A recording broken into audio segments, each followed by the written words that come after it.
नमस्कार। हाथ की बनावट। हड्डियों के पतले तथा भारी होने से हाथों के प्रकार में अंतर आ जाता है। इस प्रकार से हम हाथों को 7 वर्गों में बांट सकते हैं, जैसे प्रारंभिक हाथ, वर्गाकार हाथ, कर्मठ हाथ, दार्शनिक हाथ, कलात्मक हाथ, आदर्श हाथ तथा मिश्रित हाथ। प्रारंभिक हाथ इस प्रकार होता है। सामान्यतया ऐसा हाथ खुरदरा, भारी तथा मोटा सा होता है। इस हाथ की बनावट बेडोल तथा असुंदर होती है एवं इसकी उंगलियां असमान सी अनुभव होती है। सही रूप में देखा जाए तो ऐसे व्यक्ति पूर्ण सभ्य नहीं कहे जा सकते। नकल करने की प्रवृत्ति इनमें विशेष रूप से होती है। ये सभ्य हो सकते हैं, परंतु संस्कृति के जो गुण होने चाहिए वे इन व्यक्तियों में नहीं पाए जा सकते। एक प्रकार से ये व्यक्ति पूर्णतः भौतिकवादी होते हैं। इनके जीवन का परम उद्देश्य भोजन, वस्त्र और मकान ही होता है। इसके आगे जीवन के मूल्यों को ना तो ये समझते हैं और ना समझने का प्रयास नहीं करते हैं। एक प्रकार से आदर्श एवं जीवन मूल्यों की दृष्टि से ये सर्वथा कोरे होते हैं। यद्यपि यह बात सही है कि ये व्यक्ति परिश्रमी होते हैं और जो कुछ भी जीवन में उपार्जित करते हैं यह सब परिश्रम के बल पर ही संभव होता है। छोटे छोटे बातों पर क्रोधित हो जाना या उफन जाना इनका स्वभाव होता है। कानून तोड़ना इनके लिए बाएं हाथ का खेल होता है। सामाजिक एवं नैतिक दृष्टि से ये व्यक्ति अपराधी वर्ग के अंतर्गत आते हैं। वर्गाकार हाथ। यदि हाथ को उल्टा करके देखें तो ऐसा हाथ तुरंत पहचानने में आ जाते हैं। इस प्रकार के हाथों में ग्रंथियां विशेष रूप से होती हैं तथा अस्थि प्रधान बेडोल हाथ ही इस वर्ग में भाता है। परंतु प्रारंभिक प्रकार के हाथ और इस हाथ में यह अंतर होता है कि इस प्रकार के हाथ की उंगलियों में एक विशेष प्रकार की लचक होती है, जिससे इस हाथ को आसानी से पहचाना जा सकता है। ऐसे हाथ प्रारंभिक प्रकार के हाथों की अपेक्षा पतले और कम खुरदरे होते हैं। ऐसे व्यक्ति प्रतिभा संपन्न एवं बुद्धिजीवी होते हैं। समाज को इनका योगदान बराबर रहता है। ऐसे व्यक्ति ही समाज का नेतृत्व करने में सक्षम होते हैं तथा आने वाली पीढ़ियों के लिए कुछ विशेष धरोहर देकर जाते हैं। ऐसे हाथ वाले व्यक्ति दार्शनिक, कलाकार, चित्रकार, साहित्यकार, मनोवैज्ञानिक आदि होते हैं। यद्यपि यह बात सही है कि इस प्रकार के व्यक्तियों के पास धन का अभाव होता है, परंतु ये अपने जीवन में धन को इतना अधिक महत्व नहीं देते जितना कि अपनी प्रतिष्ठा को, सम्मान को और कीर्ति को देते हैं।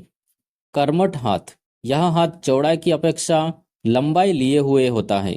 हाथ का प्रारंभ कुछ थुलथुला सा तथा आगे का भाग उसकी अपेक्षा कुछ हल्का होता है। हथेली पर पाए जाने वाले पर्वत मांसल और कठोर होते हैं तथा अधिकतर पर्वत दबे हुए एवं भारी होते हैं। ऐसे व्यक्ति अपने जीवन में बराबर सक्रिय बने रहते हैं और कोई ना कोई काम करते ही रहते हैं। खाली बैठना इनको अपने जीवन में अच्छा नहीं लगता। अत्यंत साधारण श्रेणी में जन्म लेकर भी ये अपने परिश्रम से अपनी स्थिति को अनुकूल बना लेते हैं और जीवन में पूर्ण सफलता प्राप्त कर लेते हैं। इनके कार्य में विचार, भावना एवं पुरुषार्थ का प्रबल सामंजस्य रहता है। ऐसे व्यक्ति भावनाओं द्वारा अपने कार्य का संचालन नहीं करते, अपितु इनके जीवन में भावना तथा व्यावहारिकता का पूर्ण समन्वय होता है। जीवन में नए नए कार्य की तरफ अग्रसर होना, नई से नई वस्तु की खोज करना तथा कुछ न कुछ नया करते रहना इनका स्वभाव होता है। सफल व्यक्तित्व तो इस प्रकार से इसकी विशेषता कही जा सकती है। दार्शनिक हाथ। ऐसा हाथ फूला हुआ, गठीले जोड़ों से युक्त तथा सामान्यतया गुदगुदा सा होता है। यह हाथ ना तो विशेष कठोर होता है और ना विशेष कोमल। हाथ में लेते ही यह ऐसा प्रतीत होता है कि मानो इस हाथ में एक विशेष प्रकार की लचक और लय हो। ये अपेक्षाकृत पतले, कोमल और मृदुल हाथ होते हैं। जिनके हाथ दार्शनिक वर्ग के होते हैं वे व्यक्ति योग्य, विद्वान एवं बुद्धिजीवी होते हैं। समाज के लिए ये व्यक्ति ज्यादा उपयोगी तथा नेतृत्व देने वाले सिद्ध होते हैं। समाज जिन कार्य से ऊंचा उठता है या देश जिन कार्य से गौरवान्वित होता है, ऐसे कार्य इन्हीं प्रकार के व्यक्तियों द्वारा संपन्न होते हैं। ऐसे व्यक्ति आदर्श एवं विश्वासों के प्रति पूरी पूरी आस्था रखते हैं। ज्ञान के क्षेत्र में ये जिज्ञासु बने रहते हैं तथा ज्ञान और बुद्धि में सदैव तत्पर एवं लोगों के लिए हितकारी देखे जा सकते हैं। बड़े बड़े दार्शनिक, विचारक एवं बुद्धिजीवी इसी प्रकार के हाथों से संपन्न होते हैं। कलात्मक हाथ। इस प्रकार का हाथ नरम, लचकदार तथा मुलायम होता है। इसका रंग गुलाबी सी आभा लिए हुए होता है तथा देखने में ये हाथ अत्यंत सुंदर होते हैं। हड्डियों के सभी जोड़ समान अनुपात के होते हैं तथा इन हाथों की पहचान इनकी उंगलियों से भाली प्रकार से की जा सकती है। इनकी उंगलियां पतली, लंबी, कलात्मक होती हैं। ऐसे व्यक्ति स्वभावतः कला प्रेमी एवं सौंदर्य प्रेमी होते हैं। इनके हृदय में कला के प्रति एक जिज्ञासा बराबर बनी रहती है तथा ये निरंतर कला के बारे में ही सोचते रहते हैं। यद्यपि ये स्वयं कलाकार होते हैं और दूसरे व्यक्तियों को भी उसी रूप में देखते हैं। किसी कारणवश ये स्वयं कलाकार नहीं भी होते हैं तो भी कला के ये जबरदस्त पारखी होते हैं और इनके धन का अधिकतर हिस्सा कला से संबंधित कार्य में व्यय हो जाता है। ऐसे व्यक्तियों का रुझान प्रेम की तरफ विशेष रहता है, परंतु जीवन में अधिकतर ये प्रेम के मामले में असफल ही रहते हैं। व्यावहारिक दृष्टि से ये व्यक्ति सफल नहीं होते क्योंकि ये अधिकतर भावना एवं कल्पना में ही लोए हुए रहते हैं। जीवन में अधिक चिंता इन्हें बराबर बनी रहती है तथा स्वभाव से ये आलसी होते हैं। अनुभव में यह पाया गया है कि यदि कलात्मक हाथ अत्यधिक लचीला ना होकर थोड़ा सा कड़ाई लिए हुए हो तो ऐसे व्यक्ति कला के माध्यम से अर्थ संचय भी करते हैं तथा प्रसिद्धि भी प्राप्त करने में सफल रहते हैं। आदर्श हाथ। वास्तव में हाथ का यह सर्वोत्तम प्रकार कहा गया है। ऐसा हाथ सामान्यतया सुडल, मुलायम तथा एक विशेष लचक लिए हुए होते हैं।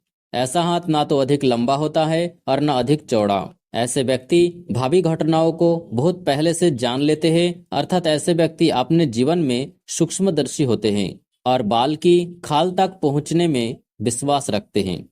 जीवन में इनको जरूरत से ज्यादा बाधाओं एवं संघर्षों से सामना करना पड़ता है, परंतु फिर भी इन कठिनाइयों को देखकर ये विचलित नहीं होते, अपितु अपने पद पर बराबर आगे बढ़ते रहते हैं।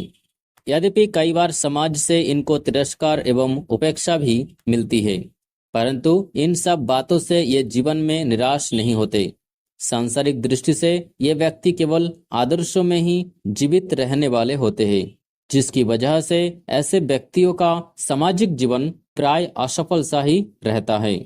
लेकिन फिर भी ये व्यक्ति धुन के धनी होते हैं और जिस कार्य में एक बार ये हाथ डाल देते हैं उस कार्य को पूरा करके ही छोड़ते हैं। समाज के लिए इनका योगदान एक प्रकार से वरदान स्वरूप ही होता है।